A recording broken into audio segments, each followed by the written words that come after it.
Olá, amados. Soy su hermana en Cristo, Carmen Henneman.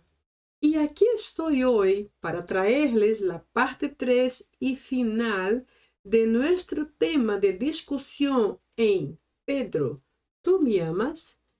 Este es el tema que desde el inicio estamos definindo o llamando de confrontación. Y como recuerdas, el texto que usamos desde el inicio, desde nuestra introducción, es Juan 21, a partir del versículo 15 hasta el 17, y que se fundamenta en esta importante pregunta que Jesús hizo a su discípulo. Simón, hijo de Juan, ¿tú me amas más que estos? Y vimos que el original griego nos traduce la pregunta, pero de forma aún más profunda. Cuando dice, Simón Ioanno, agapasme pleon tuton, vimos entonces que nesta pergunta Jesús aplicou el estilo o el tipo de amor más profundo y totalmente perfecto, y es el amor agape. Assim que ele perguntava, Pedro, ¿tú me amas como amor perfecto mucho más? Y estos, la palabra pleon, que foi adicionada después del pronombre me, como ves, es la palabra que trae intensidad a la misma pregunta. Assim que esta palavra aqui se traduz como mais, como vimos na tradução em espanhol, pero também significa muito mais, ou muito mais abundantemente, ou muito mais profundamente. Então, em outras palavras, esta pergunta representa uma super pergunta para Pedro. Jesus literalmente perguntou, Simão, hijo de Juan, me amas com amor perfeito, muito mais abundantemente que todos os demás, ou que estos? E eu penso que este pronombre estos se referia, talvez, ao grupo de los demás discípulos que estavam mais ou menos cerca a quem Jesus se referia. Porque estos, como se vê em espanhol, é um pronombre que se usa para um grupo que está cerca, uma vez que está em plural, para um grupo, mais de uno, e para aquele que está lejos seria aqueles ou aquele, certo?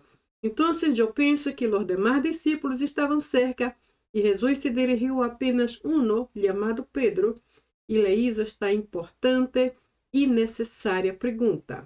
Agora, por que Jesus perguntou isso? Já sabemos desde a introdução. Pedro foi confrontado com ele mesmo acerca do tipo de amor que ele tinha ou dizia ter por Jesus. Isto foi algo necessário? Tu podes perguntar-te, e eu diria que sim, por sua vida cristiana personal del momento, pero também por el ministério poderoso que ele haria tempos depois. Se Pedro não houver aprendido a cultivar este amor perfeito por Cristo, sua permanência no ministério habría sido como su nombre, inconstante, involuble, no sólido, alterable, ou seja, sem nenhuma firmeza ou solidez. Por isso, esta confrontação inicial foi muito importante para o que Pedro seria muito tempo depois. Bem, vimos que esse tema foi dividido em 3 partes. Em la primeira parte, ou em la parte 1, hicimos a interpretação de todo o texto, e me refiro a esse texto aqui, os 3 versículos 15, 16 e 17, que parece pouco, pero que traem grandes e muitos detalhes, foram analisados em la parte 1. En el mesmo dia ou en el mesmo video, eu falei sobre Pedro. Quem foi Pedro? De onde vino? Qual foi sua profissão? Que experiências tuvo? Como era seu caráter? Suas expressões, suas reações e hasta suas palavras ou seu vocabulário? E por que Jesus tuvo que confrontá-lo com tal pergunta?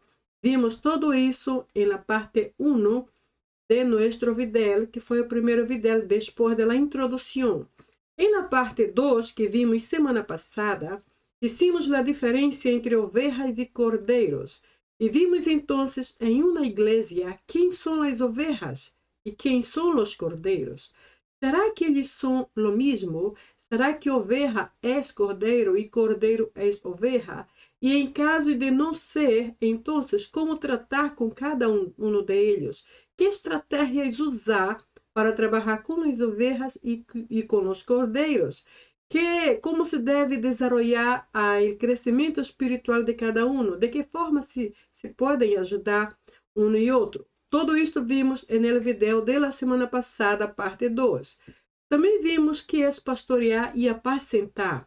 Será que são o mesmo? Será que essas duas palavras são sinônimas? E em caso de não ser, como se definiria e como se executaria el pastorear e el apacentar?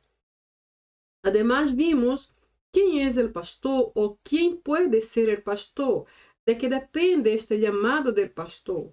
Además, quais são as principais funções ou responsabilidades de um pastor dentro de uma igreja. Tudo isso junto vimos na parte 2 do vídeo da semana passada. E hoje, na parte 3, vamos juntos conhecer algumas experiências contextualizadas de Pedro e ver como las traemos para nossa época atual, comparando-las com nossas próprias experiências, e vamos ver que aprendemos juntos de esto. Também entraremos em seu grande reto personal, como foi que Pedro enfrentou desde esta confrontação, todo seu desenvolvimento desde discípulo hasta chegar a ser um apóstolo poderoso, e como foi ao final seu resultado, seu ponto final, seu tempo final de vida. E aqui neste resultado final vamos ver se realmente valeu a pena, se foi útil esta conversação que Jesus teve com ele quando o confrontou hacia ele mesmo e perguntou: ¿tú me amas com amor perfeito? Muito mais que estos. Esse é algo que vamos ver hoje e eu espero que tu puedas caminhar junto comigo na sequência deste importante tema.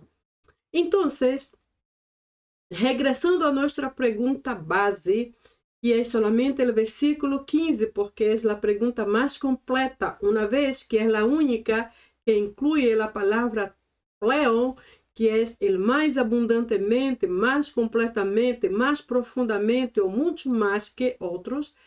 Vamos basar-nos nela. Esta foi a pergunta clave e é o ênfase de toda nossa conversação. Quando Jesus perguntou a Pedro: ¿tú me amas? Que estava Jesus tratando de dizer-lhe em realidade? Que mais que eu não haja dito que Jesus estava tratando de trâmite a Pedro? Será que Jesus tinha alguma outra extra intenção que o texto não nos revela? Isso vamos ver agora. Então, eu creio que quando Jesus perguntou isto, Pedro, falando a ele diretamente, personalmente, o que sem dúvida foi um privilégio, ¿tú me amas? Veremos então que Jesus não estava pedindo nada mais a Pedro, a não ser su amor por ele. Em outras palavras, nesta pergunta, Jesus não disse, Pedro, vê aqui, o ênfase aqui é o amor. Em outras palavras, Jesus perguntou, Pedro, ¿tú tienes amor por mim? Ou seja, tu me amas, me referindo-se a Jesus, certo? Referindo-se a ele mesmo. Então, entendemos que nesta primeira pergunta, Jesus não estava querendo saber se Pedro tinha algo mais a parte do amor. Por exemplo, ele não perguntou, Pedro, tu tens alguma outra vocação? Tu tens alguma boa experiência? Tu tens algum plano, Pedro? Tu tens alguma ideia de lo que estás fazendo ou de lo que vais fazer? Tens algum tipo de eloquência para falar com o público? Tens alguma habilidade própria? Ele não perguntou nada mais, porque para Jesus, o amor era o que deveria ser o primeiro e deveria estar em primeiro lugar. Assim que ele perguntou, ¿tú me amas? E eu creio que ele não pedia nada mais que isto. Por quê, irmãos? Porque quando temos amor por Deus e, sobretudo, o amor agape, não necessitamos añadir nada mais a nossas vidas, porque este amor, que é o mais profundo, o mais perfeito, o mais completo, se encarga de generar ou de fruto fructificar em outras áreas de nossas vidas, de maneira que todo o mais que temos que expressar será como resultado deste perfeito amor, porque por ser perfeito é capaz de generar outras qualidades que incluso nós não temos naturalmente. Portanto, eu creio que neste caso, Jesus não pedia nada mais a não ser saber se Pedro verdadeiramente tinha por ele este amor que ele hacía en esta pergunta. ¿Por qué, hermanos? Porque el amor a Dios debe ser la principal motivación, no solo para nuestra vida cristiana personal, pero sobre todo para el ministerio. Porque quando se trata de nossa vida personal, se trata de algo que vamos fazer de nós para nós mesmos. Ou seja, vamos melhorar nosso testemunho, vamos cuidar nossas palavras, vamos vigilar nossos passos, vamos cuidar com quem andamos e o que hacemos. Tudo em relação a nós. Pero quando partimos para o ministério, será de nós para outros, incluso para outros que nem sequer merecem, que não nos respeitam, que não nos consideram, que não nos apoiam. São pessoas que, em outras palavras, não merecem verdadeiramente sequer nossa atenção. Por isso se torna um reto, porque trabalhar com gente que nem sequer conhecemos, temos verdadeiramente que amar a Deus sobre todas as coisas, para ser capaz de hacerlo. De lo contrario, no lo haremos porque, yo ya dije, los demás no merecen nuestro esfuerzo y nuestra atención. Por esta razão, creio que este confrontamento de Jesus hacia Pedro lo preparava não apenas para melhorar seu testemunho de aquele momento, para sobretudo prepará-lo para um ministério futuro, para algo que vendria e em lo qual ele deveria ser firme e com um excelente testemunho. Assim que eu creio que o amor a Deus deve ser nossa principal motivação. ¿Por quê? ¿Por qué deve ser nossa principal motivação? Porque, por exemplo, no ministério, quando tudo acaba, e sepa, alguma vez vai acabar, somos humanos e limitados, alguma vez já nem mais vamos estar aqui. Lo que hicimos vai passar, nossas obras serão olvidadas, então todo se acaba. Ademais, quando eu menciono todo se acaba, menciono também, por exemplo, quando todo sale mal, ou quando algo vai mal, quando temos um problema no ministério, incluso com a gente.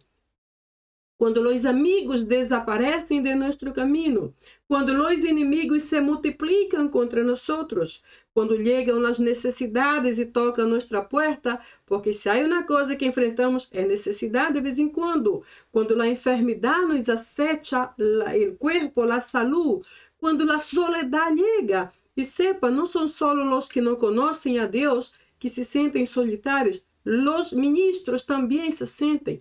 Quantas situações há em que não temos a nadie para falar, é solo nós e Deus. Então, há soledade no mundo ministerial, no campo ministerial também. Ou quando a persecução surge e se levanta e se fortalece contra nós. Quando todo se acaba, digo eu, o amor a Deus, como vimos aqui, é o único que pode sostenernos e hacernos seguir adelante. O amor ao Senhor é o único.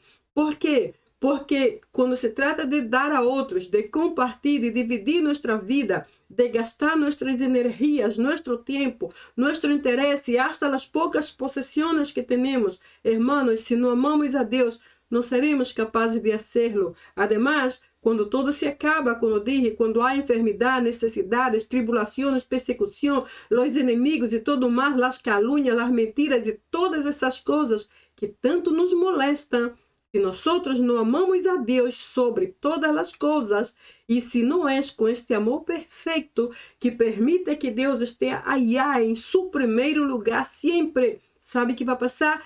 Desistiremos, abandonaremos o ministério e mandaremos todo para bem lejos, porque somos humanos e nossa limitação humana tem um certo limite. Pero quando amamos a Deus com todo este amor perfeito, íntegro, permanente, profundo, então venga lo que venga, e aunque todo se acabe, como pongo aqui, esse amor de Deus nos sustendrá e nos dará a convicção de que Ele não nos abandonou e que vale a pena o sacrifício ou o preço que se está pagando. Assim que o amor a Deus é a prioridade ou deve ser a prioridade em nossa vida. Sepa que incluso esta famosa igreja de Éfeso, que aparece em Apocalipse, no capítulo 2, esta igreja também passou uma experiência muito importante com Deus por causa do tipo de amor que já não tinha por el Senhor. Então, a igreja de Éfeso chegou a ser reprovada.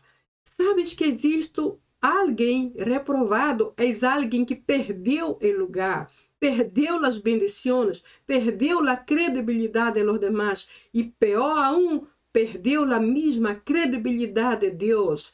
A igreja de Éfeso, se você conhece a história desta igreja, era uma igreja muito trabalhadora, uma igreja empreendedora, era uma igreja que fazia projetos, que involucrava a gente, criava departamentos, fazia crescer o ministério, ensanchava seu território, literalmente falando. E, además, era uma igreja que frutificava, ou seja, aparentemente era uma igreja perfeita. Sin embargo, ela foi literalmente desaprovada por Deus. E por quê? Solo por não ter amor por Deus. O mesmo ponto de Pedro, o mesmo ponto de questionamento, o mesmo ponto prioritário que se estava passando, se estava olvidando por causa de tanta ocupação e tantas outras prioridades, o amor de Deus se estava passando. E quando Deus percebeu que a igreja estava quitando o foco, estava perdendo a visão. E como digo isso? Como a igreja estava quitando o foco de Jesus, como estava perdendo a visão.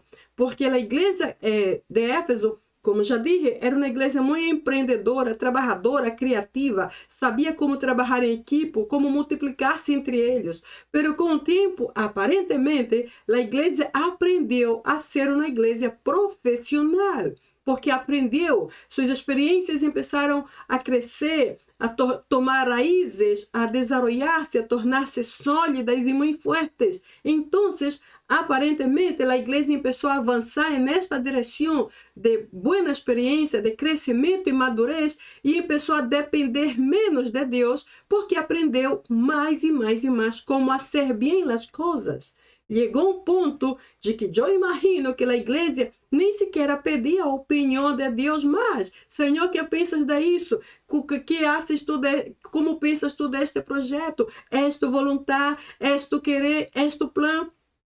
A igreja começou a olvidar-se, começou a quitar os olhos de sobre Jesus, que foi quem deu sua vida por eles mesmos, pela própria igreja. E uma coisa que me chama a atenção aqui é que isto aqui não foi uma companhia ou uma empresa, isso aqui foi a igreja, o corpo de Cristo, sem embargo, reprovado, porque não havia amor a partir de certo ponto. E quando Deus viu isto, o que passou? Deus se acercou, vino hacia esta igreja e lhe dijo esta palavra: tenho algo contra ti. E esta palavra é uma palavra muito dura. Se nós escutamos isto, se tu escutas isso de Deus, ou se eu escuto, eu temblo em mis bases, tenho algo contra ti. ¿Por que temblamos? Porque, hermanos, se Deus tem algo contra nós, e se nós não reconhecemos e não bajamos em nossa posição e não nos humilhamos, o que vai passar? Nos tornamos basicamente seus inimigos. E quem vai vencer a Deus como seu inimigo? Nadie vai. Então é melhor que nos convertamos de uma vez, que reconheçamos nossas falhas ou desapareçamos de uma vez, porque nadie pode estar nesta posição de estar contra Deus. Ele estuvo contra aquela igreja por la ausência de amor. La igreja existia, o corpo, a organização, os membros, os números, o crescimento, todo estava allá. Pero sem amor, não havia amor, havia perdido o foco totalmente. E quando Deus vino e dijo isso: tenho algo contra ti, es que tu abandonaste tu primeiro amor. Vemos isso aqui em Apocalipse, capítulo 2. Vimos então que a igreja estava à frente, ou estava enfrentando um de seus mais grandes problemas, que não era o problema com o território onde estavam plantados, não era um problema com os políticos, não era um problema com a economia, não era um problema com o número de membros, tudo parecia estar indo muito bem, exceto com o Deus que é o dueño da mesma obra. E isto foi simplesmente algo arrasador. Tenho algo contra ti, igreja, é que tu me abandonaste. Agora vamos ver o que é esta palavra abandonar.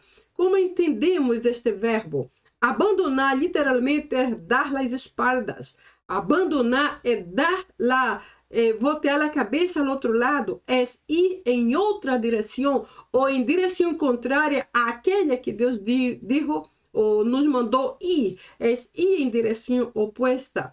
Abandonar é literalmente dar as espaldas. E uma pessoa que dá as espaldas a outra se torna indiferente e é como se aquela outra já não estivesse mais aí. E isto não agradou a Deus. Además, eu pus aqui primeiro amor com letras maiúsculas porque se refere literalmente a Deus. Em outras palavras, o Senhor disse, tu me abandonaste, tu me deixaste para trás, tu vais adelante de mim, eu me quedei atrás quando as coisas devem ser opostas. Eu devo ir à frente e tu deves seguir-me, mas tu tomaste a delantera e me deixaste para trás, e isso está em posição oposta. Tenho esta atitude, tenho esta decisão, tenho este sentido, eu te vejo assim, igreja, tu estás indo adelante de mim e isso não me agrada, tenho algo contra ti. Agora, se você vai ver todo o contexto da igreja de Éfeso, como já disse, a igreja estava crescendo em outros aspectos, exceto em amor a Deus. Assim como Pedro. Pedro era um discípulo simples, ele estava crescendo em muitas coisas, exceto neste amor agape que Deus esperava ver em ele e que Jesus indagou e ele não pôde responder. Então, a igreja de Éfeso aparece aqui como um exemplo de que quando nós não amamos a Deus sobre todas as coisas, temos um sério problema. Quando não podemos identificar o tipo de amor que temos por Ele, como no caso de Pedro, temos um problema. Ou quando vêm nossas circunstâncias duras e não podemos permanecer firmes e caímos avergonçados, temos um grande problema. Se observarmos todo o nosso entorno, veremos que a razão é a ausência de um verdadeiro e permanente amor por Deus. Por esta razão, a igreja foi reprovada hasta que pudo mais tarde arreglar-se.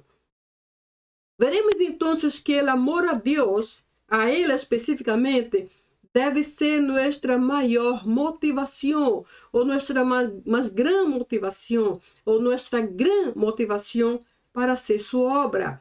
Deus não espera que tenhamos extras habilidades ou dones super especiais. Ele não espera que seamos líderes super santos. Nada disso. O Senhor solamente espera que o amemos. E há outras pessoas que pensam que necessitam de outros requisitos para servir a Deus, como por exemplo, o dinheiro não é algo que nos capacite realmente a servir a Deus. A Pedro, ele perguntou, ¿tienes amor? Ele não perguntou, ¿tienes dinheiro?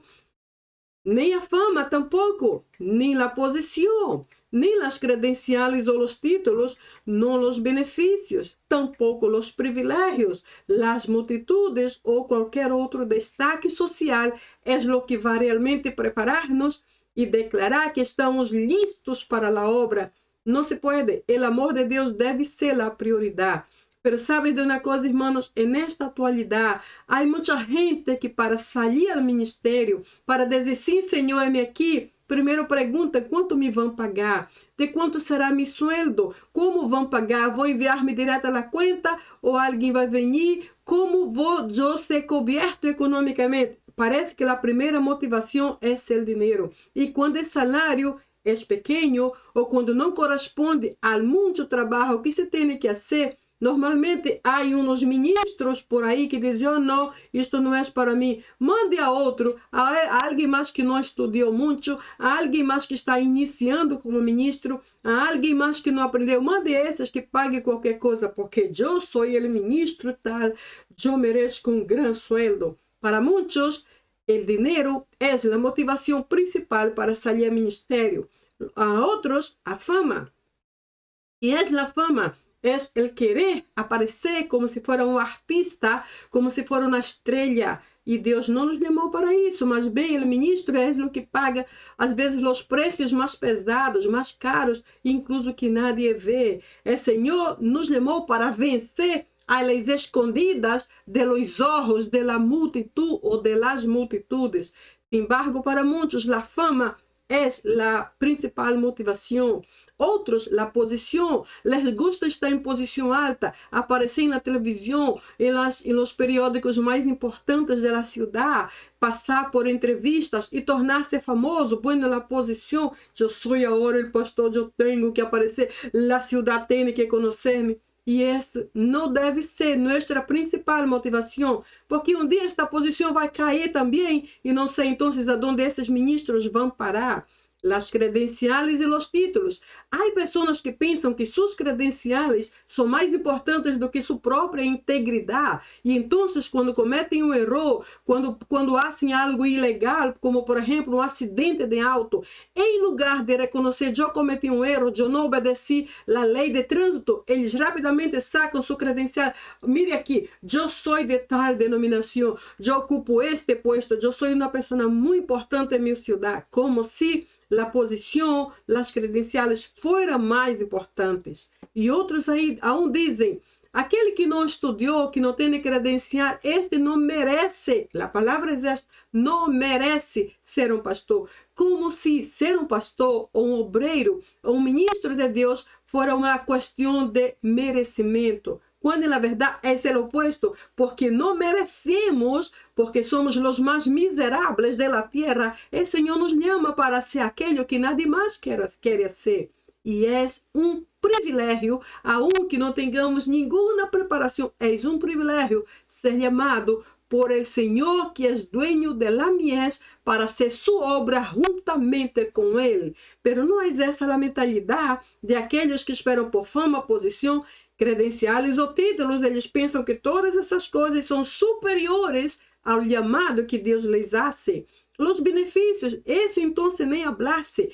Há ministros, e eu pongo assim entre comillas, porque ministros que exigem de suas igrejas pagar suas vacações, em seus cumpleaños exigem viagens internacionais ou autos novos, ou incluso aumento de sueldo. Coisas assim são os benefícios que alguns ministros pensam que é a base, ou deve ser a base, para o ministério que vão ser.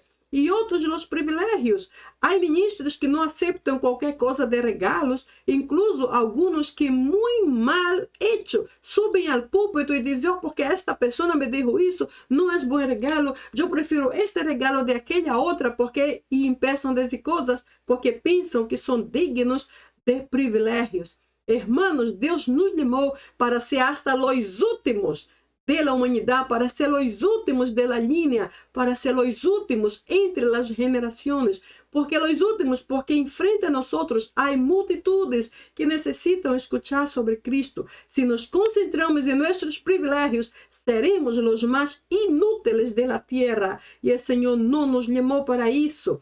Outros põem sua mirada em las multitudes, les gusta dar autógrafos, incluso há ministros, e outra vez pongo entre comillas, que hasta têm guarda-espaldas, que têm 2, 3, 6 pessoas, incluso armados, para acompanhá-los a donde quer que vá. Às vezes o indivíduo sai da igreja e na seguinte porta está entrando em sua casa, pero aún assim necessitam guarda-espaldas, com armas, pessoas armadas, pagando caro e às vezes com o dinheiro da igreja, só porque se crê muito importantes. E outros, a les gusta dar autógrafos, outros les gusta ser camisetas e taças e coisas com suas fotos e com sua identificação e como se foram realmente os mais importantes da cidade. E outros amam esse destaque ou esta evidência social a que chegam. Então, há pessoas que não les gusta e não aceitam estar dentro de uma iglesita pequena com 50 membros. Eles querem estar em uma igreja com mais de 1000 membros porque o destaque social, a evidência social, o quanto vão aparecer socialmente é o mais importante para eles. Deus não perguntou, Jesus não perguntou a Pedro, Pedro, tu tens dinheiro? Te gusta a fama? queres uma posição, tens alguma credencial, amas os benefícios, tu buscas algum privilégio, te sentes bem entre multitudes, que pensas da vida social? Ele não perguntou nada disso, ele só disse, Pedro, tu tienes amor por mim, isso é tudo. Se tu me amas com esse amor genuíno, permanente, profundo, estás listo para o ministério e serás capaz de fazer muito mais de lo que tu pensas. Veremos então que Pedro tuvo uma importância desde seu próprio nome. Por exemplo, a real significação del nombre de Pedro, yo empecé allá en la parte 1 de nuestra conversación sobre Pedro, tú me amas, y aquí yo quisiera concluir esta parte referente a su nombre. Quando Jesus dijo a ele, tu eres Pedro, ou seja, ele era Simão hasta pouco, e agora Jesus dijo, eu te cambio o nome, eu te dou um novo nome, que também significa uma nova identidade. Sim, que Jesus disse a partir de aí, tu eres Pedro. Quando Jesus falou isso, ele pensou em dois aspectos. Primeiro, no conceito, que é que Pedro vem do latim petra, que literalmente é piedra ou roca. Ou seja, traz a concepção, a ideia, a definição de algo firme, sólido e resistente e aún permanente. Era a ideia de piedra ou roca. Pero, em realidade, aquele Pedro, discípulo, aquele que conhecemos allá no início, que foi descrito na parte 1, aquele que era inconsequente, aquele que era intolerante, aquele que falava demasiado sem pensar, não media as consequências e quando pensava nas consequências já havia hecho um erro atrás do outro. Este era como esse pedregulho. Não sei se conhecem esta palavra, pero pedregulho são aquelas piedritas pequenas que estão em alguns caminhos, em algumas calles. Por exemplo, se caminhamos sobre piedritas, o que passa? Nossos passos fazem que essas pedritas se movam sobre o barro, sobre a arena e se vá e corra em qualquer direção. Algumas incluso estão em lugares altos. Se barramos, por exemplo, nossos pés fazem que essas pedritas corram e se esparramem por todos os lados. Alguns lugares, os altos, têm que manejar em cima dessas pedritas. A esto eu chamo pedregulhos ou algo movediço que se move, algo que não está permanente em um lugar. Então, já seja que caminemos ou que manejamos um auto ou uma bicicleta, ou seja lá o que, as pedritas que estão no caminho se vão para qualquer direção ou pode ir, por exemplo, hasta montanha barro, porque elas estão sueltas, elas não têm firmeza nem segurança. Este é o conceito. Também Jesus se referia a sua natureza. E a natureza é realmente a definição de pedregulho, que é uma pedra suelta. Essas pedritas que se vão para qualquer direção. Se move facilmente de acordo a quem está caminhando em cima e pode lançar-se em qualquer lado, em qualquer direção. Pedro, como discípulo, era alguém assim. Era como alguém que se largava para qualquer direção. Não tinha direção mais bem, não tinha uma visão clara e firme. Era alguém muito inconstante, muito volúvel, muito intolerante, muito, de repente, perdido em quase todo o que fazia. E por isso, ele teve que passar por um sério processo de amadurecimento, desde a época em que foi discípulo, hasta chegar a ser um apóstolo, como vamos ver no próximo slide. Vamos ver então que entre ser um discípulo hasta ser um apóstolo, Pedro teve que sofrer um tipo de processo contínuo, um processo de sequência. Ele teve que entender primeiro, com aquela conversação de Jesus, ele entendeu que ele não estava no nível que deveria, nem aún como discípulo. Como discípulo, ele traía muito problema. Recuerde que uma vez Jesus mirou hacia ele e disse para trás, Satanás, habló repreendendo a Satanás, mirando a cara de Pedro. E por cima, Jesus completou isso, dizendo: tu eres para mim uma pedra de tropeço. Ou seja, ele era um problema, ele estava realmente bastante perdido, bastante confundido, e por isso, quase todo o que fazia le caía mal, se convertia em mal exemplo. Era um homem que aparentemente andava na carne, porque não pensava bem no que fazia, e as consequências eram quase todas caóticas de lo que ele fazia. Pero quando ele teve aquele encontro com Jesus, e Jesus disse: Pedro, tu realmente me amas? Desde essa época, hasta que chegar a ser um apóstolo, anos depois, houve um tremendo cambio. E então, com a sequência, vamos ver em que este louco discípulo se transformou quando chegou a ser um apóstolo. Eu pus aqui um breve resumo que disse: um homem caloroso. Quando eu digo caloroso, me refiro à maneira eloquente, como falava rápido, sem pensar e não media as consequências. De um homem caloroso, emotivo, sanguíneo. Sanguíneo é este que habla sem pensar, que atua sem calcular o resultado. Um sanguíneo, indisciplinado e imprudente. Pedro se tornou um dos mais grandes exemplos de coragem, que é sinônimo de valor, valentia, perseverança e fé, que o mundo jamais havia conhecido hasta entonces. Então, deste discípulo indisciplinado, todo confundido e em parte problemático, se transformou nesse apóstolo poderoso, lleno do Espírito de Deus, de valor e uma grande fé, de maneira que o que ele começou a ser como apóstolo, não só borrou toda aquela imagem daquele alocado discípulo, pero também marcou aquela época com as grandes obras que começou a ser, e se convertiu em um exemplo para nós hasta o mesmo dia de hoje. Veremos, por exemplo, que como apóstolo, ele foi líder da igreja cristiana primitiva, a igreja primitiva. Eu sei que houveram outros líderes ali, como João, por exemplo, e outros discípulos, pero aparentemente Pedro era quem estava bem adelante, porque se você nota no livro de Hechos, vamos ver que Pedro era quem falava mais, quem respondia primeiro, quem contestava, quem decidia, quem explicava, era como el cabeça da igreja primitiva. Para ser líder, tinha que ser realmente alguém verdadeiramente dirigido por Deus. Era um homem lleno del poder de Deus, como nos mostra todo o livro de Hechos. Capítulo 3 empieza su narración. El poder de Dios en su vida era tan grande que ele llegó a resucitar a una mujer. Tabita, su nombre, ¿cierto? Ella estaba muerta y estaba bien muerta incluso. Pedro llegó ahí y dijo: Tabita, levántate. Y ella abrió los ojos y se sentó, dice el texto. O sea, tal poder había en su vida. Ele era el predicador en el día de Pentecostés. Sabemos a história de lo que houve em Pentecostés.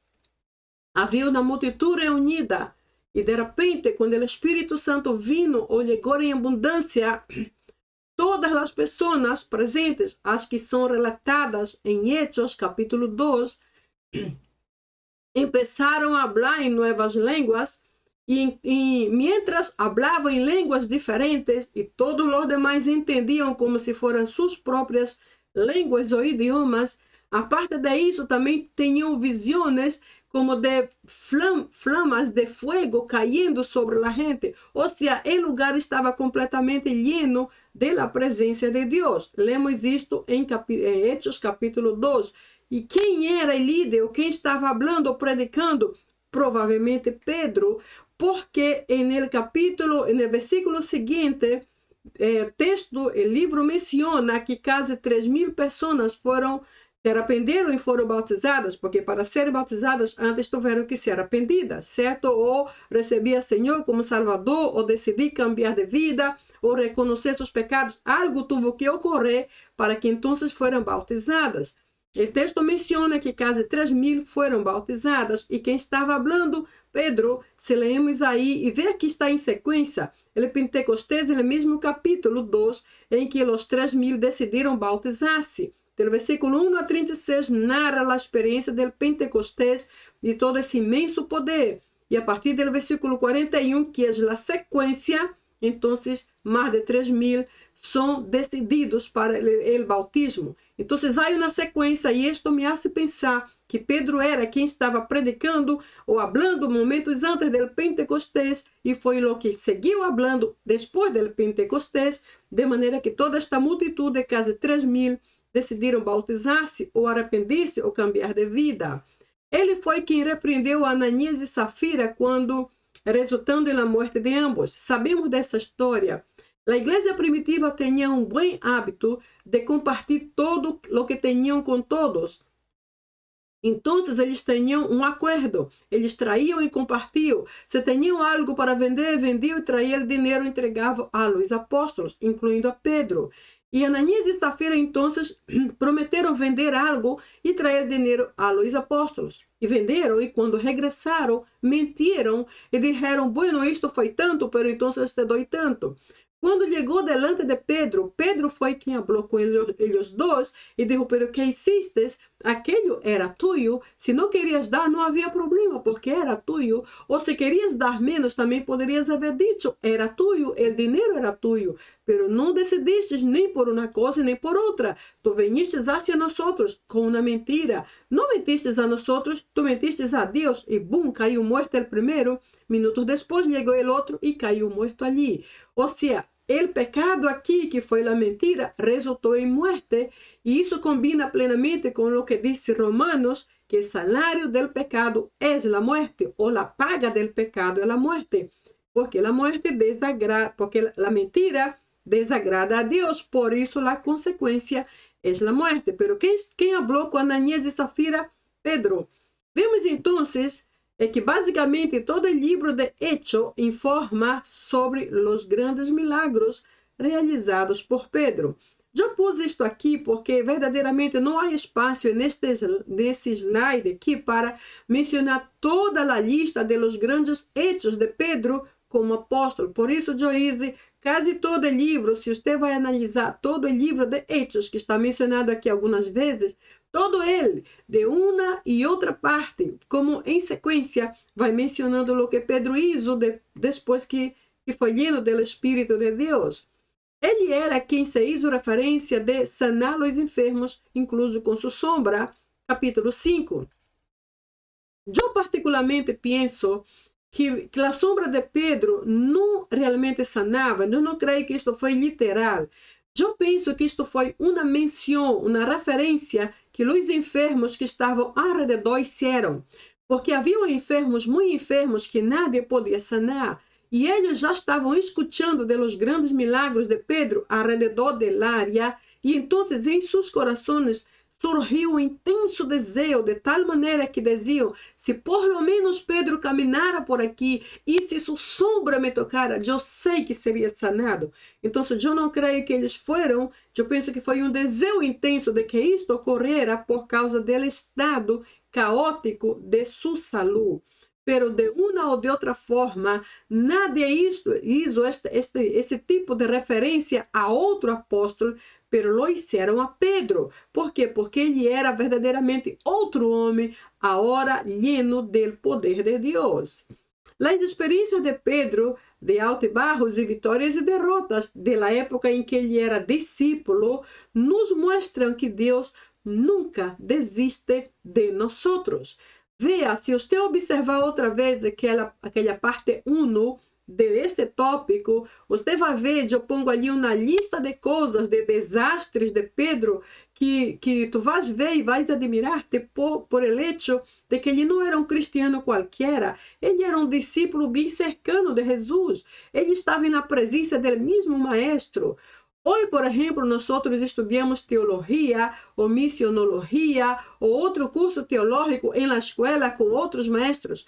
Pedro teve o privilégio de que Jesus mesmo foi seu maestro. Ele aprendeu teologia, missiologia e todos os milagros do universo com o mesmo Maestro Jesucristo. E aún assim, teve muitos altos e baixos e muitas vitórias e também algumas derrotas, passou muita vergonha, passou muitos problemas que ele mesmo criou, ou seja, ele foi avergonçado por sua própria forma de atuar.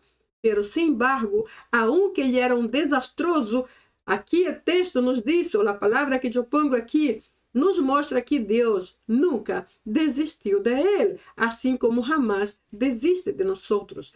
Então, quero dizer-te, não importa como tu estés, não importa o que haja hecho em tu passado, não importa como estés em tu presente, não importa como tu te defines a ti mesmo, sepa que Deus nunca desiste de ti. Não importa qual é tu situação, tu circunstância, tu problema, tu impossibilidade, o Deus a quem tu conheces jamais vai desistir de ti. Solamente confia e tu verás o milagre ocorrer imediatamente. Ele foi um dos que sempre estiveram mais cerca do Senhor. Encontramos isto em los evangelhos, como por exemplo em Marcos 5. E por isso, por el hecho de que andou sempre com o Senhor, sempre ao lado do Senhor, e no sentido de que quando Jesus chamava alguns discípulos à parte, Pedro sempre estava aí junto, sempre era um membro do pequeno grupo que Jesus levava para cá ou para allá. E por esse motivo, alguns escritores creem que ele foi mais que um discípulo. Ele chegou a ser seu amigo, amigo de Cristo, porque aunque haciendo suas loucuras, estava sendo sempre cerca, sempre na companhia do Maestro.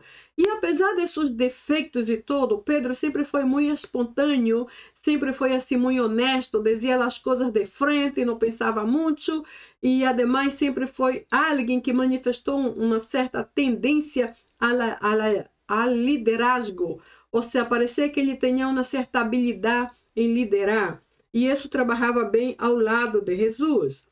Vemos então que Pedro morreu entre os anos 68 e 69 depois de Cristo, como um sencillo homem de Deus, pero com uma grande diferença, lleno del extraordinário Espírito que vino desde o cielo, ou seja, da mesma presença de Deus.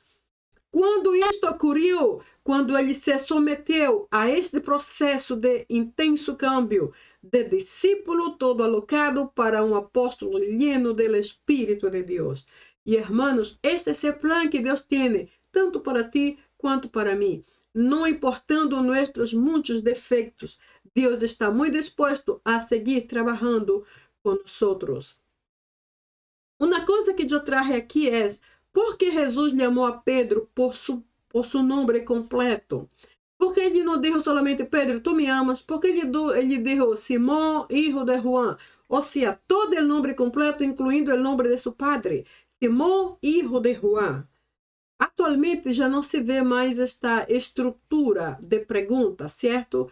Nossos idiomas já não usam isso mais, mas naquela época isto era comum. Por quê? Bem, por um lado, havia aí um aspecto cultural. E quando falamos de aspecto cultural, falamos de algo que normalmente involucra a família. Porque o apelido, neste caso, da segunda parte do nome, generalmente se associa com a pessoa que encabeça a família, ou alguém pode dizer com aquele que é mais importante dentro da casa. Então, quando Jesus disse hijo de Juan, depois de mencionar seu nome, ele também estava falando a Pedro ou a Simão sobre seu caráter, porque estava associando-lo com seu padre Juan. Em outras palavras, se uma família era conhecida como buena família, então os hijos provavelmente também eram buenos, ou vice-versa. Se a cabeça da família era malo, então possivelmente os hijos também eram malos, ou tinham a tendência de ser malos, porque quando o nome do padre era mencionado, e generalmente era do padre, nunca da madre, porque a sociedade era totalmente patriarcal, então quando o nome do padre era mencionado junto ao nome do indivíduo, significava que, por um lado, a pessoa já sabia, ou os que perguntavam sabiam de onde este indivíduo havia venido, porque conheciam a família al mencionar o nome de la familia, que era el nombre de la cabeza de la familia en este caso. Al mencionar Simón, hijo de Juan, aparentemente Jesús conocía esta casa y conocía el jefe de ella. Si el jefe Juan era un buen hombre, entonces Pedro o Simón tenía la tendencia o era un buen hombre o viceversa, como ya mencioné. Entonces, por un lado, conocía la familia y por otro, revelaba el carácter. Si Pedro tenía un buen carácter, posiblemente era porque ele havia heredado ou copiado ou tomado ou sacado algo de su padre Juan. Entonces, el primer aspecto aquí es un aspecto totalmente cultural. E vale dizer que Jesus sempre respeitou a la cultura e alguns aspectos ele lá obedeceu também. Por exemplo, ele saiu ao ministério com 33 anos, com 30 anos. Por que saiu com 30 anos? Em nossa época, 30 anos já é bastante maior de idade. Pero naquela época não, com 30 anos, ele recém começava a ser maior de idade. Isso era um aspecto cultural. Então, havia alguns aspectos que ele respeitava e incluso obedecia.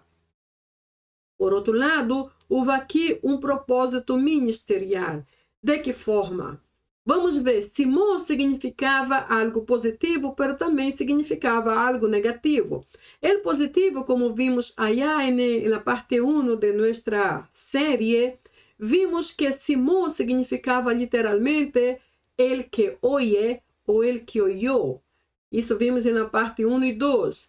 Pero também vimos que há neste nome Simão um lado negativo. E o lado negativo refere-se a Simão, el voluble, el inconstante. Ou seja, havia algo de positivo e algo de negativo. El que oye, pero de outro lado, el inconstante.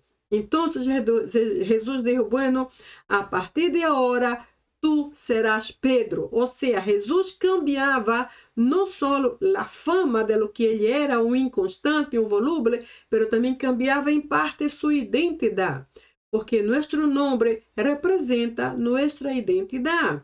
Jesus disse, agora tu serás Pedro, te dou o nome de Pedro, ou seja, agora te chamo roca, agora te chamo sólido, agora te chamo fuerte, agora te chamo resistente, agora te chamo permanente. Isso todo define a palavra Pedro ou a palavra Petra, que vem do latim, ou a palavra roca, ou algo sólido que não se mueve de lugar. Então, Jesus primeiro tratava com sua identidade de volúvel, inconstante, imaturo, todo desorientado. Agora ele passava a ser uma roca firme com muita consistência.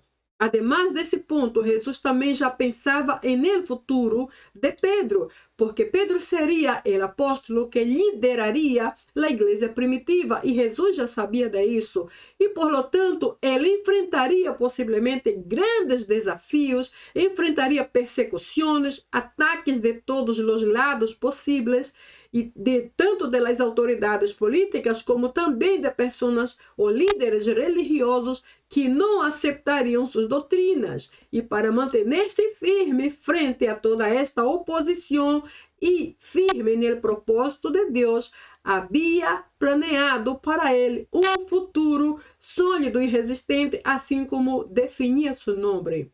Para isso, devia manter-se firme e resistir a toda classe de oposição a partir da definição da nova identidade que recebia, como uma roca bem firmada. Agora, particularmente, eu estive buscando algo sobre Juan, que foi o padre de Pedro ou de Simão, e honestamente não encontro nada que seja realmente claro, pero encontro a possibilidade que possivelmente Juan também foi um exímio e excelente pescador, como foi Simão ou Pedro. Por que penso isso? Primeiro, porque era comum que naquela época os homens varones seguiram a mesma profissão de seus padres. Essa é uma possibilidade. Por outro lado, é por causa da mesma natureza da pergunta de Jesus. Simão, hijo de Juan. Então, na pergunta de Jesus mostra como uma continuidade, como se Simão fosse um segmento de seu padre Juan, como se fosse la siguiente parte, como si fuera la continuación de Juan. Entonces hay como un segmento, como una secuencia medio implícita en esta pregunta. Simón, tú quieres la continuidad de Juan en todos los aspectos, tanto en lo que aprendió como también en cuestión de profesión. Entonces, ¿por qué Jesús llamó a Pedro por su nombre completo? Por causa del aspecto cultural que Jesús también respetaba y también y especialmente por el propósito ministerial, porque Pedro tenía verdaderamente que cambiar, darse cuenta de lo que estava mal e saltar para um nível mais alto, para então estar verdadeiramente apto a ser usado por Deus com grande poder, como foi o que vimos mais tarde. Minha seguinte pergunta importante aqui é: eles falavam o mesmo idioma? Porque se falavam, porque Pedro não pôde entender a pergunta de Cristo quando ele perguntou a primeira vez, tu me amas? Porque teve que perguntar a segunda e a terceira. Já vimos na interpretação do texto que o problema principal para mim foi o tipo de amor com que Jesus perguntava, que foi o amor agape mais perfeito, e com que tipo de amor Pedro contestava, que era o amor filia imperfeito. Vamos ver o texto ao final desse vídeo de hoje novamente. Pero minha pergunta é: há alguma outra razão por que Pedro não entendia? Porque há pessoas que pensam que eles não falavam a mesma língua. Então se diz, bueno, talvez Jesus estava usando um vocabulário que Pedro não podia entender. Primeiro, por lógica, eu não creio que Jesus iria perguntar a alguém algo em um idioma desconhecido para aquela pessoa. Ele não é assim. Talvez nós atuamos desta forma, pero não Jesus, porque ele conhece nossas limitações. Então, como respondemos a esta pergunta? Eles falavam o mesmo idioma? E eu creio que sim. Eu creio que falavam. Eu creio que Pedro falava arameu e também falava grego. Pedro teve uma educação bem limitada, como já sabemos. Ele não era analfabeto, porque ele escreveu as duas cartas de Pedro, 1 Pedro e 2 Pedro, que estão allá, casa final do Novo Testamento. Então, ele não era um analfabeto, pero era alguém meio, assim, digamos, iletrado. Ou seja, ele sabia ler e escrever, pero não tinha um grado econômico, um grado acadêmico muito elevado. Pero eu creio que ele falava mais de um idioma, como vimos aqui, ele falava arameu e também falava em grego. O arameu, al igual que Jesus, que também falava arameu, o arameu de Pedro tinha como um forte acento da região de Galileia, de onde também Jesus havia venido, e podemos encontrar informações sobre isto em Mateus 26 e também em Marcos 14. O arameu de Pedro era uma língua que ele usava tanto para ler como para escrever, então ele sabia ler e escrever. Sin embargo, Pedro também falava grego, como mencionamos aqui, muito provavelmente devido a sua profissão, que requeria um contato constante com os gentiles, como pescador que ele era. O grego era muito utilizado naquela época, especialmente em las cidades de Decápolis. Por isso, Pedro falava os idiomas de Jesus e então não houve problema de comunicação para que Pedro não supiera responder à pergunta principal. Jesus falava hebreu, arameu e também falava grego. Isto é realmente uma super capacidade que só Jesus podia apresentar naquela época. O hebreu era o idioma privado de los israelitas, para começar. E Jesus sabia hebreu. Em tempos de Jesus, o hebreu não se falava muito porque foi reemplazado por el arameu. Sin embargo, grande parte do Antigo Testamento foi escrito em hebreu, que se conservou em línguas religiosas mais tarde, através do tempo. Jesus conhecia muito bem as Escrituras e la leía, como já sabemos, através dos relatos bíblicos. Vimos uma muito rápida em Lucas 4, por exemplo. por lo que probablemente sabía hablar el hebreo muy bien, porque conocía las escrituras muy bien, y las escrituras, gran parte foi escrito em hebreu. Também Jesus falava arameu, uma outra língua. O arameu era o idioma que Jesus provavelmente falava em la vida cotidiana, porque era um idioma internacional no Médio Oriente. O idioma oficial de los israelitas, o hebreu, pero depois do exílio em Babilônia, muitos israelitas aprenderam o arameu como língua materna. Então, vemos que houve como uma espécie de evolução linguística. As pessoas desenvolviam a língua e depois esta língua era reemplazada por outra e assim o processo seguia. E ao final, os mais antigos ou de mais idade tinham a chance de aprender mais de um idioma. Perdão. Pero Jesus também falava grego. O grego era o verdadeiro idioma internacional do Império Romano e a maioria da gente em Galileia e Judeia sabia falar em grego, sabia falar este idioma. O grego foi difundido nesta região por Alexandre el Grande ou Alexandre Magno, como sabemos através da história, e os comerciantes gregos. Bem, muitos funcionários romanos também falavam grego, e Jesus, como todos os demás, em meio da região, provavelmente aprendeu grego para comunicar-se com as multitudes que lo seguiam e com pessoas de outras partes do império. Então, Jesus não teve problema de comunicação, porque não importa de onde veniam as multitudes ou as pessoas, ele se comunicava em el idioma que fuera e que fora el necessário no momento.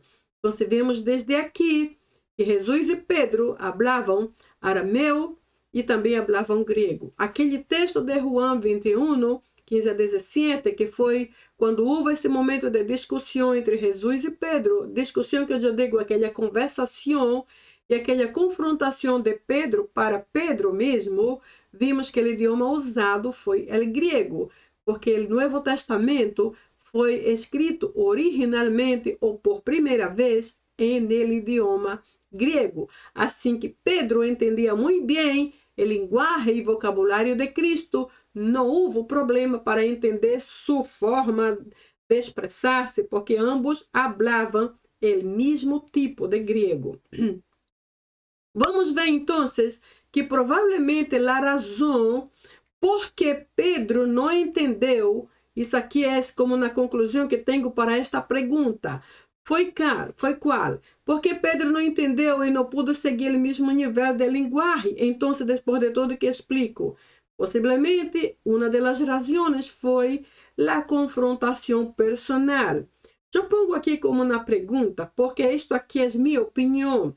Eu não sei como conclues tu, pero estou falando de lo que Pedro falava e Jesus, então tratando de responder esta pergunta. Por que não se entendia bem enquanto ela pergunta a resposta? Porque Pedro não entendeu e não pôde seguir a linguagem de Jesus. Em minha opinião, isto foi um caso de confrontação mais que qualquer outra coisa. Não foi na questão linguística, não foi na questão de linguagem, não foi na questão de vocabulário, não foi na questão de idiomas diferentes. Foi simplesmente na questão de confrontação personal. Como já lhe expliquei aí no início, na introdução e também nos seguintes vídeos que já vimos. O que em si mesmo implica a segunda parte, que seria minha outra resposta, a sanidade integral ou a sanidade interior completa, tendo em conta de que Pedro seria no futuro o poderoso apóstolo, já que, uma vez que reflejamos o que temos por dentro, Pedro estava na mesma condição. Ele tinha uma ênfase equivocada. Jesus perguntava: me amas com amor perfeito? Sim, Senhor, te amo com amor imperfeito. Então, ele estava em desnível. O que ele tinha dentro, ele poderia reflejar mais tarde se ele não houvesse sido confrontado naquele momento. Então, Pedro necessitava ser sanado antes. Ele necessitava desta sanidade integral muito antes de começar seu ministério. Para mim, esta é uma resposta simples. Então, eu regresso a este slide de este vídeo da semana passada e te pergunto, se esta pergunta fuera para ti, se aqui nesta parte do nome de Pedro tu puseras tu nome, Timo Ioano, agapaz-me pleontuton, e se tu pones bem aqui nesse espaço antes del coma, tu nome, e dizes agapaz-me pleontuton, como se Jesus perguntara a ti, e em espanhol é me amas mais que estos, no versículo 15, que dirias tu?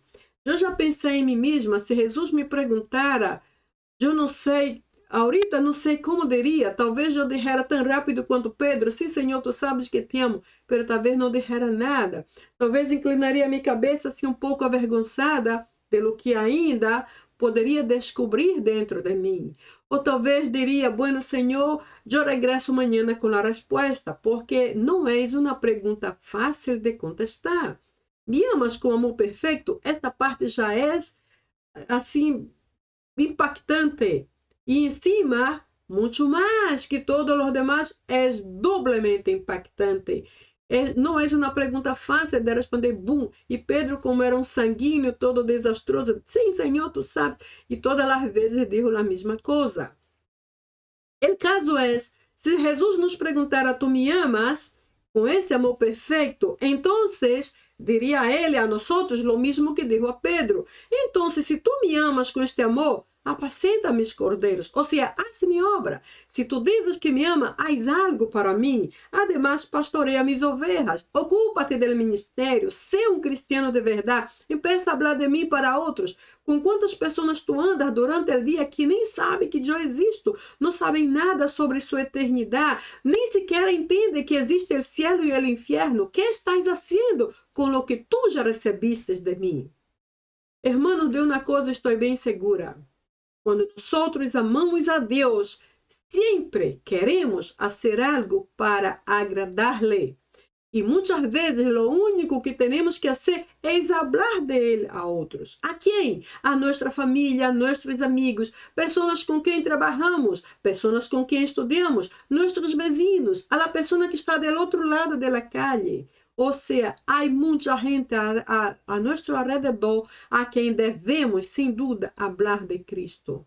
Então, te digo uma coisa, qualquer que seja a oportunidade que tenhas, qualquer que seja o momento em que tu sientas que o Espírito Santo te chama a fazer algo para Ele, a falar a alguém, ou por lo menos orar por esta pessoa, nunca digas não.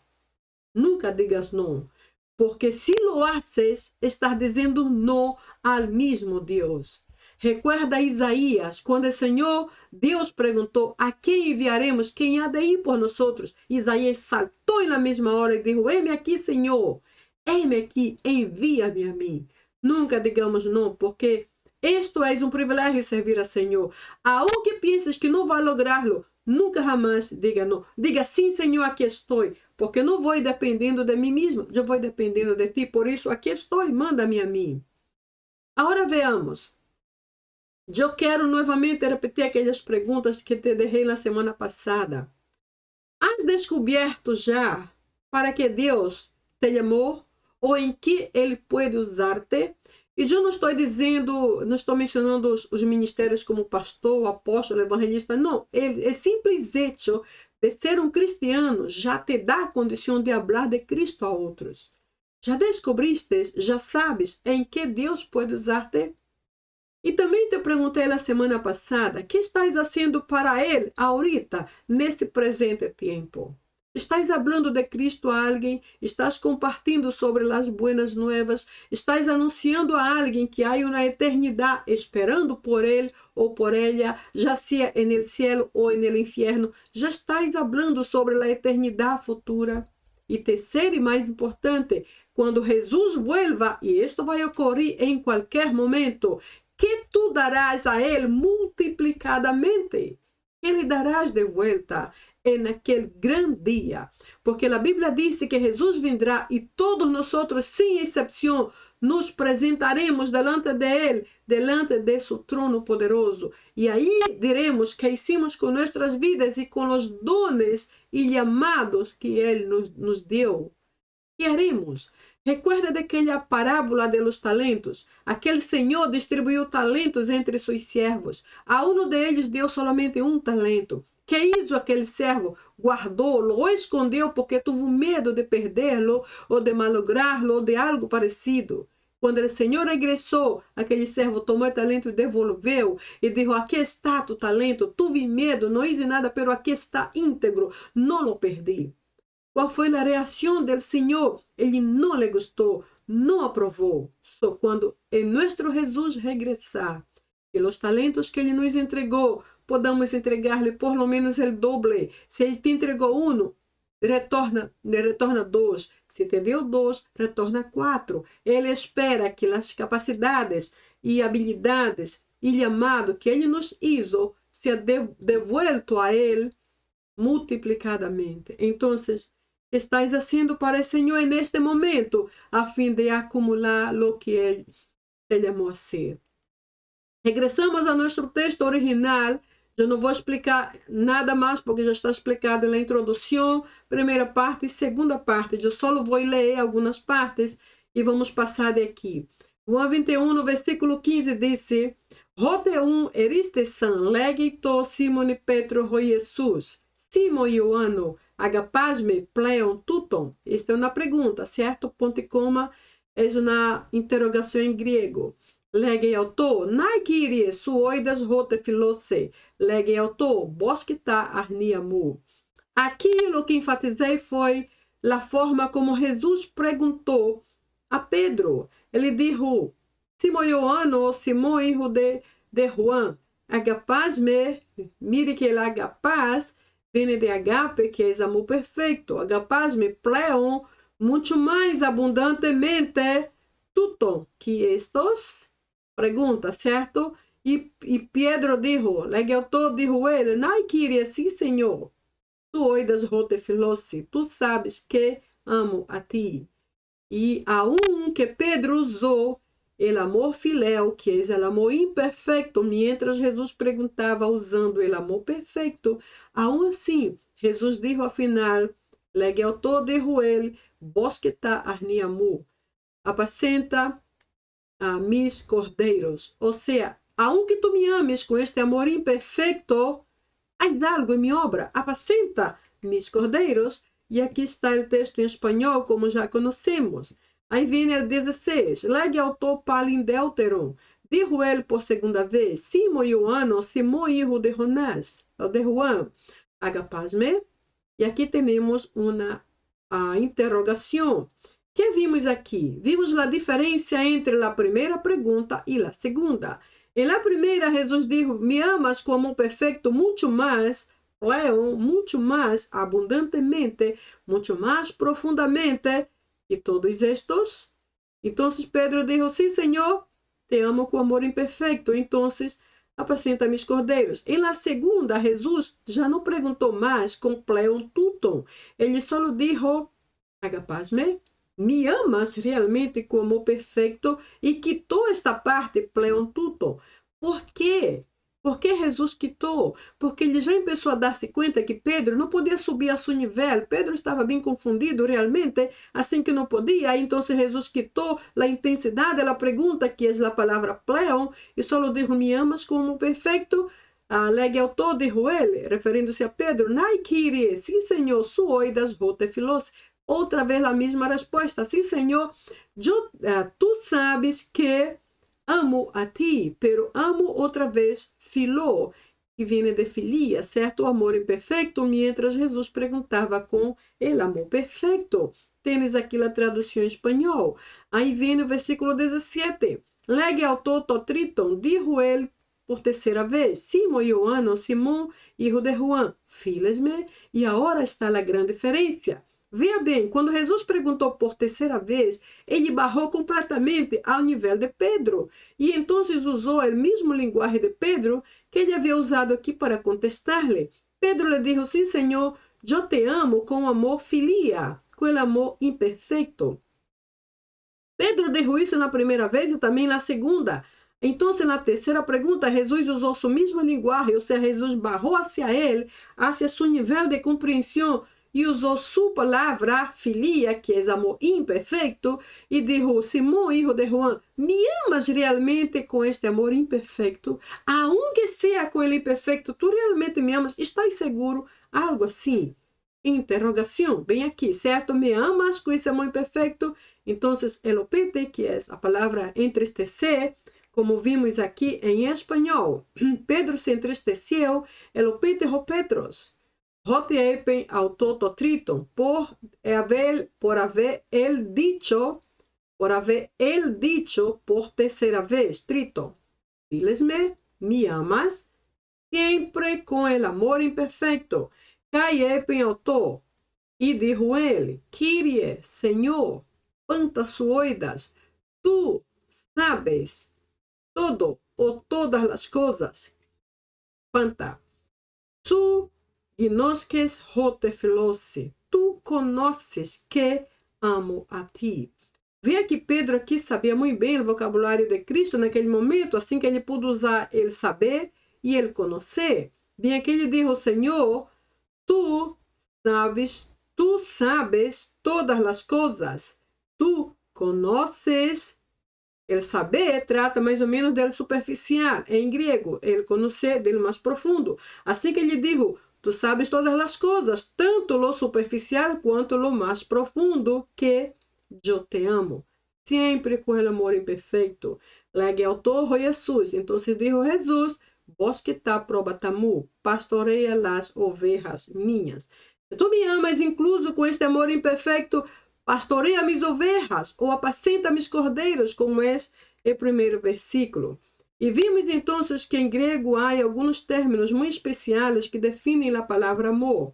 A primeira é agape, amor perfeito. A segunda, filia, amor imperfeito, porque vem do homem e o perfeito vem de Deus. Estorgue, amor familiar entre padres e hijos e vice-versa. E eros, amor sexual, que não é esse tópico aqui. Então, aqui Jesus perguntou, primeira e segunda vez, agapasme, e a segunda, agapasme, com o amor agape, que é o amor perfeito. Pedro, todas as vezes, lhe contestou, filose, e outra vez aqui, filose, que é o amor filia ou imperfeito, e também, aqui na terceira vez, filose, ou seja, 3 vezes Pedro contestou usando o mesmo tipo de amor imperfeito. Então, a discussão, a conversação se dá entre o primeiro e o segundo tipo de amor. Bem, eu menciono isso muito rápido porque já falamos sobre todo esse texto na primeira e segunda partes e hoje a terceira é só uma conclusão. Desde aqui, o Senhor Jesus tinha uma grande demanda de pergunta para Pedro por lo que ele era en aquele momento, como hijo de Deus, como cristiano, como um discípulo, pero sobre todo por sua vida ministerial futura. Esto revela o perfeito plan de Deus para nuestras vidas. Hermanos, eu creio que tu crees en el Deus a quem sirves. Agora, se tu crees que ele tem para ti um plano fabuloso, que haces tú en este momento para dignificar el nombre de ese Dios y colocarlo bien alto sobre tus propios planos. Esta pergunta de Jesus precisa ser impressa, necessita ser impressa em nossas vidas e sacudir-nos e chacoalhar-nos de uma forma que depois de meditar nisto, já não seamos mais as mesmas pessoas. E assim como Pedro, que de discípulo todo descontrolado passou a ser um apóstolo lleno do Espírito e que operava milagros por donde iba e que pudo finalmente fazer a diferença em sua época, assim com nós hoje. Este é o desejo de Deus.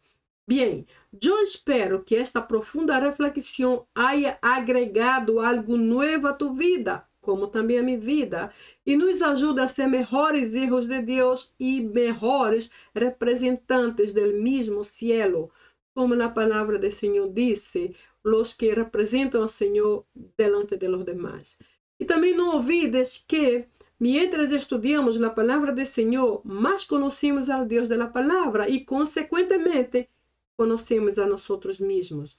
Y entonces cuando llegamos a conocer a nosotros mismos, entenderemos que cosas assim aún existem dentro de nosotros. E por lo tanto é necessário fazer esse tipo de confrontação para eliminar lo que não é necessário, para eliminar lo que é carnal e então dar lugar ao Espírito de Deus, como Pedro hizo com sua própria vida, no momento certo, para então fazer a diferença em sua época, como Deus espera que lo hagamos agora. Ok? Eu espero realmente que esse tema haya sido de gran bendición para ti. Entonces, te veo en el próximo video para nuestro nuevo tópico o nuevo tema de estudio, análisis y profunda investigación. Que Dios te bendiga mucho. Bye, bye.